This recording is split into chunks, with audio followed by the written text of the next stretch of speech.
What can you call a player who scored 34 goals and provided 23 assists? That's one goal contribution every 58 minutes in the toughest league in the world.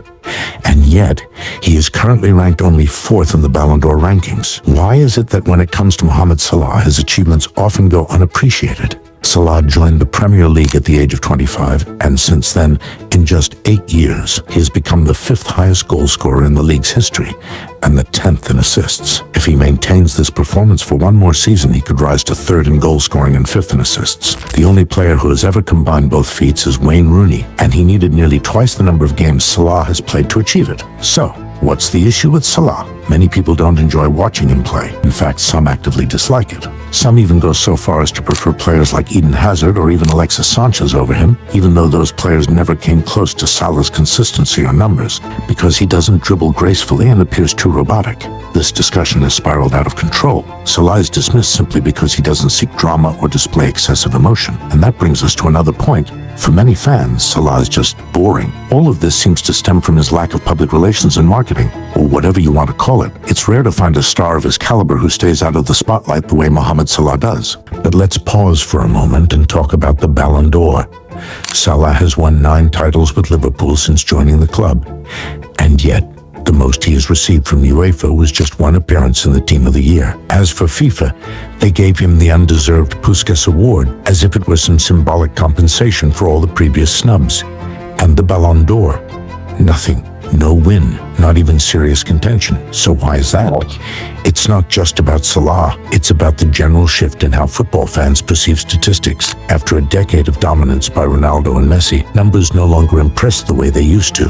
Fans now seem to believe that winning the Champions League is a mandatory requirement for winning the Ballon d'Or. And this brings us to another crucial point. There is little genuine recognition for the Africa Cup of Nations. Meanwhile, players from countries with poor records in the World Cup, such as Egypt, effectively have no chance to compete on that stage.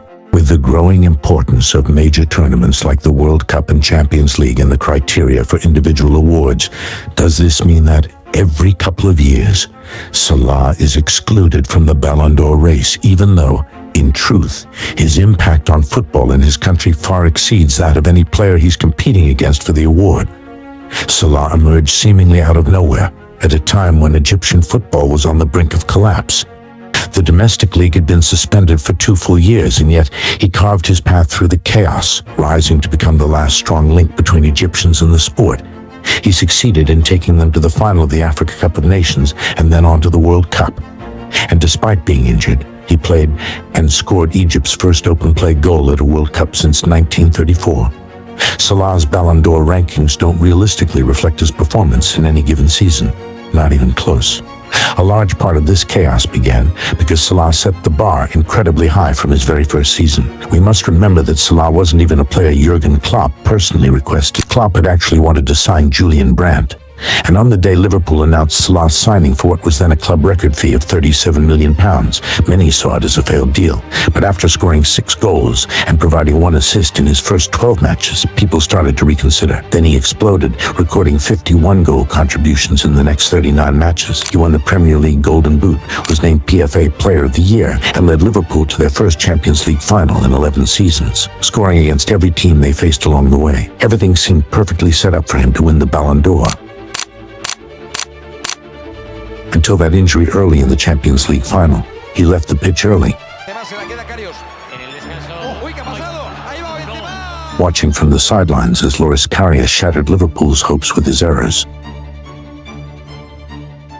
Salah then went on to the World Cup, and as expected, couldn't do much with the Egyptian national team. They were knocked out in the group stage. By the end of the season, Luka Modric's impressive World Cup run, combined with winning the Champions League, he shifted the narrative.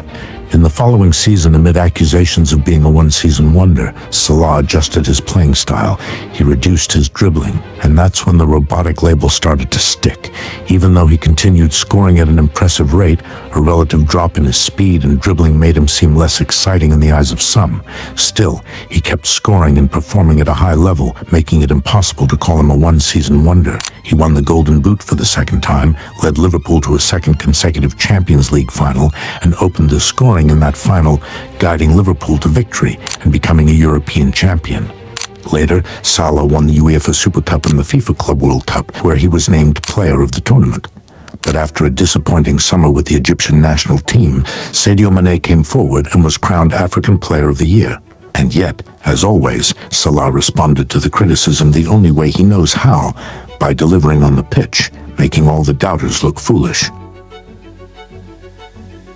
He finished the Premier League season as one of the top scorers and one of the top assist providers, leading Liverpool to win the league title just 1 point shy of the all-time Premier League record. But of course, we don't talk about the Ballon d'Or that year, because no one was going to beat Robert Lewandowski. Still, Salah didn't even win Player of the Season, let alone anything more. Salah wasn't even included in the Team of the Season, but things would get worse the following season, a year to forget for Liverpool, after being hit by a horrific injury crisis. Salah's dribbling rate dropped to half of what it had been at his peak. His assists declined, and he focused almost entirely on scoring goals. Yet even so, his individual performance wasn't poor. But, as always, the reaction was anything but fair. He was heavily criticized, accused of being a selfish goal scorer more than ever before. And as he approached the age of 30, it looked like the end was near. But Salah doesn't give up. Maintaining a more mature playing style, Salah recorded his best numbers since his debut season, keeping up his goal-scoring rate from the previous year,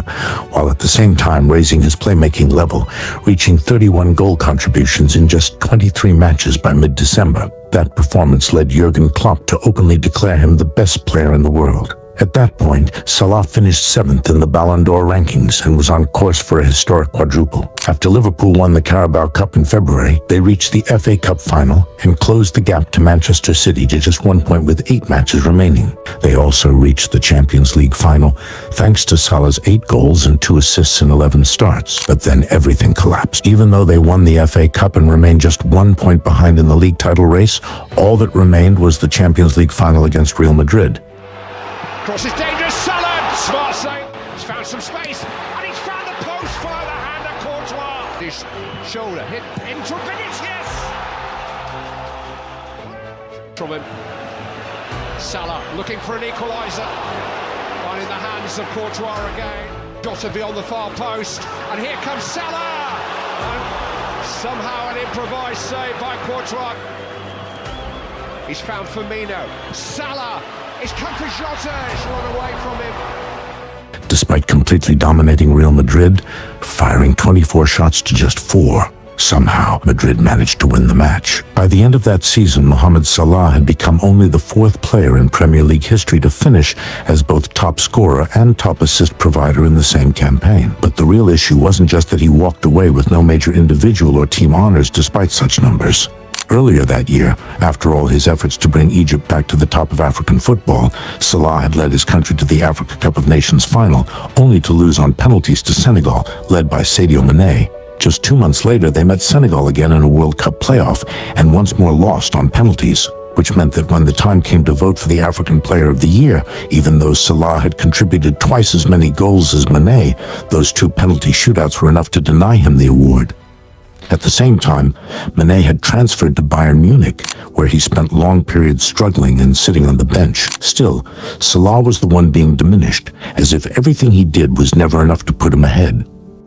And yet, during another disastrous season, in which his team dropped into the Europa League despite Salah contributing to 46 goals, he received a staggering offer to move to the Saudi League, worth £77 million a year, and still, he turned it down.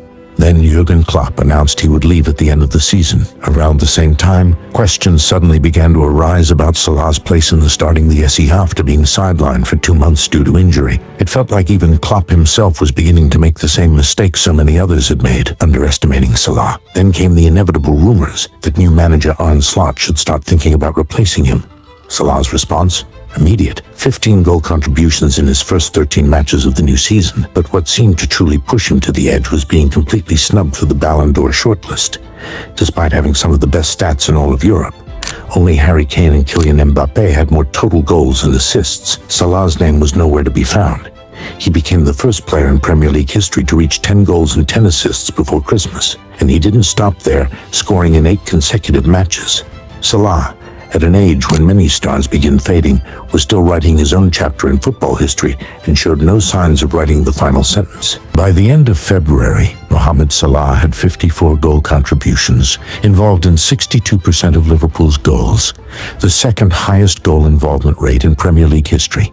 He also hit 20 assists for the first time in his career, needing just 3 more to equal the all-time Premier League assist record, and he equaled the record for most goal contributions in a 38-game season, despite only playing in 29 matches. But then came the exit from the Champions League at the hands of PSG on penalties, followed by a shocking defeat to Newcastle in the League Cup final. With the league title already settled, the spotlight faded, and people stopped paying attention. As Lamine Yamal shone against Inter and Ousmane Dembélé won a treble, and with Salah having scored only 2 goals and 1 assist since the PSG match, it became clear that when it came time to vote again, Salah would once more find himself somewhere between 5th and 7th, as if what he had done was never truly enough.